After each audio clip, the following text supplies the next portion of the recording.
اعوذ باللہ من الشیطان الرجیم، بسم اللہ الرحمن الرحیم۔ اب آگے سے خطاب ہے، یا ایھا الذین آمنوا۔ ایک نئی امت آ گئی، چارٹر اس کا آ گیا۔ کیوں بنایا گیا تمہیں؟ لتکونوا شہداء علی الناس ویکون الرسول علیکم شہیدا۔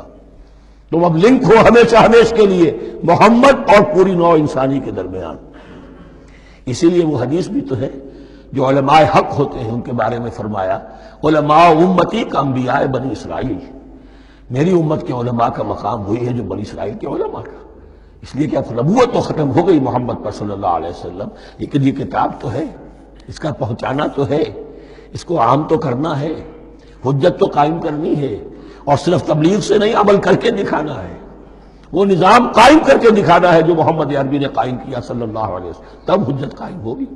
اس کے لیے تمہیں قربانیاں دینی ہوں گی، مشکلیں جھیلنی ہوں گی، جان و مال کا نقصان برداشت کرنا ہوگا، آرام سے گھر بیٹھے ٹھنڈے پیٹوں کفر جگہ نہیں چھوڑ دے گا اور حق نہیں آ جائے گا۔ کفر کو ہٹانے کے لیے اور باطل کو ختم کرنے کے لیے اور حق کو قائم کرنے کے لیے تن من دھن تمہیں لگانے ہوں گے۔ اب دیکھیے وہ کال آ رہی ہے، یا ایھا الذین آمنوا استعینوا بالصبر والصلاۃ۔ یہی وہ الفاظ تھے کہ وہ جو 7 آیتیں تھیں جن کو میں نے کہا تھا خطاب میں بنی اسرائیل میں وہ بمنزلہ فاتحہ ہیں، ان میں الفاظ آئے تھے واستعینوا بالصبر والصلاۃ وانھا لکبیرۃ الا علی الخاشعین الذین یظنون انہم ملاقو ربہم وانہم الیہ راجعون۔ اب وہی خطاب یہاں ہو رہا ہے، یا ایھا الذین آمنوا استعینوا بالصبر والصلاۃ۔ یہ میں بیان وہاں کر چکا ہوں، ان اللہ مع الصابرین۔ جان لو کہ اللہ صبر کرنے والوں کے ساتھ ہے۔ اس بیعت سے کیا مراد ہے؟ ایک بات تو متفق علیہ ہے، اللہ کی مدد، اللہ کی تائید، اللہ کی نصرت ان کے شامل حال ہے۔ باقی یہ کہ اللہ تعالیٰ جہاں کہیں بھی ہم ہیں ہمارے ساتھ ہے، کس طرح ہے یہ ہم نہیں جانتے، لیکن یہ فرمایا اس نے کہ میں تو تمہاری دوے جان سے بھی زیادہ قریب ہوں۔ وَلَا تَقُولُوا لِمَنْ يُقْتَلُ فِي سَبِيلِ اللَّهِ أَمْوَاتٌ۔ اب پہلے ہی قدم پر قتل کی بات آ گئی۔ شرط اول قدم این است کہ مجنوں باشی، پہلا قدم یہ ہے جانے دینے کے لیے تیار ہو جاؤ۔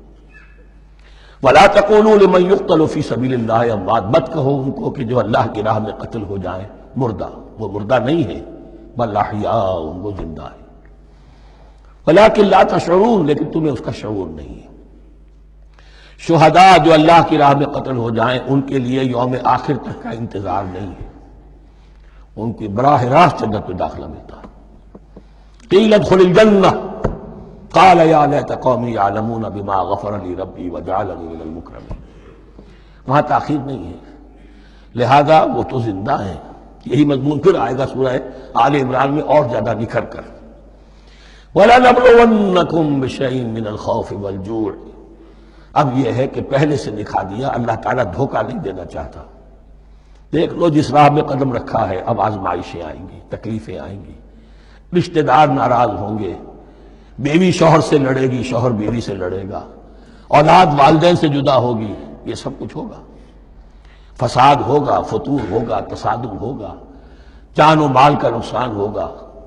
وَلَنَبْلُوَنَّكُمْ، ہم لازماً آزمائیں گے تمہیں، بِشَيْءٍ مِّنَ الْخَوْفِ، خوف کی کیفیت سے، وَالْجُوعِ، بھوک، فاقے۔ کیسے کیسے فاقے آئے، کیا ہوا ہے غزوہ احزاب میں، کیا ہوا ہے جو اس سے بعد جو جیش العسرہ ہے، تبوک کی جنگ ہے۔ وَنَقْصٍ مِّنَ الْأَمْوَالِ وَالْأَنفُسِ وَالثَّمَرَاتِ، اور نقصانات ہوں گے، مالی بھی جانی بھی، اور ثمرات۔ اب ثمرات یہاں 2 معنی دے رہا ہے، چونکہ مدینے والوں کی جو تھی اصل جو ان کی معیشت تھی وہ زرعی تھی، پھل، خاص طور پر کھجور، یہ ان کی پیداوار تھی، جسے آج کل آپ کہتے ہیں کیش کراپ جو ہے ان کی، وہ یہ تھی۔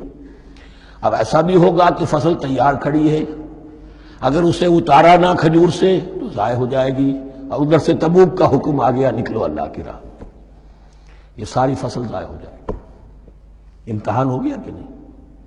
اور اس کے علاوہ ایک اور ہے اس کا مفہوم، انسان کچھ بہت محنت کرتا ہے، جد و جہد کرتا ہے، کیریئر بناتا ہے، اپنا ایک مقام بنا لیتا ہے اس کیریئر میں، اس پروفیشن میں، اس راستے پر آتا ہے تو کچھ اور ہی شکل اختیار کرنی پڑتی ہے۔ وہ تجارت کے زمانے میں جو محنت کی تھی، وہ کیریئر کو جمانے میں جو محنت کی تھی، وہ سارا کا سارا معاملہ جو ہے وہ کھو کر پھر اس وادی میں آنا پڑتا ہے۔ وَلَنَبْلُوَنَّكُمْ، یہ بھی صبرات ہیں نا، محنت کے صبرات.